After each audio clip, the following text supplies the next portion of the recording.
তো নমস্কার, সবাই কেমন আছেন? আশা করছি সবাই ভালো আছেন। তো চলে এসেছি আর একটা ছোট্ট ভিডিও নিয়ে। তো চলুন, আজকে সকালবেলাটা মানে এত বৃষ্টি হচ্ছে, 9টা 9:30টার পর থেকে মানে একদম থামছে না, জানেন, প্রচণ্ড বৃষ্টি হচ্ছে। আর মেয়েটা তো স্কুলে গেছে, এই ওয়েদার খারাপ বললাম যে যেতে হবে না, তাও মানে জোর জবরদস্তি করে একটু বৃষ্টিটা কমতে ও বেরিয়ে গেছে 10:30 নাগাদ। তো এবারে মা আর ছেলেতে আছি দুজনে, ওকে বসিয়ে রেখে আমি এবারে রান্নাটা করে নেবো।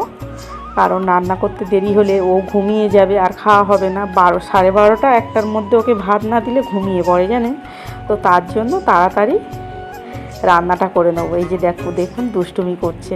তো চলুন বাড়ির চারদিকটা দেখাই কেমন বৃষ্টি হচ্ছে আর কি, মানে এত বৃষ্টি হচ্ছে হয়ে পুরো তো সেদিনে মানে সেই দিনকে বৃষ্টিতে মাঠ তো একদম ডুবে গেছে, তারপর আবার আজকের বৃষ্টিতে একদম পুরো সাদা মানে হয়ে গেছে মাঠগুলো পুরো জলে, দেখুন।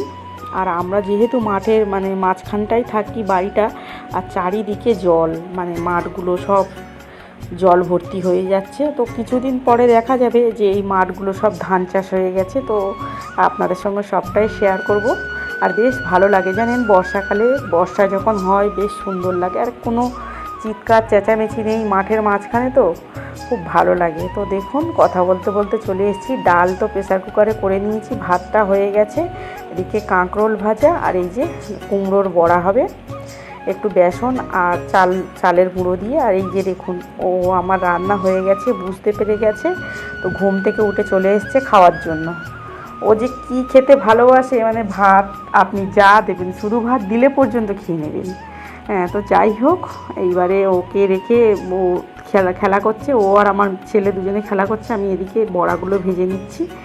তো এই যে বড়ার বেসন একটু বেশি হয়েছে, কলমি শাক ছিল ফ্রিজে, সেটাকে কুঁচে দিয়ে দিয়েছি, কলমি শাকেরও বড়া করলাম। তো কেমন লাগলো প্লিজ কমেন্টে জানাবেন।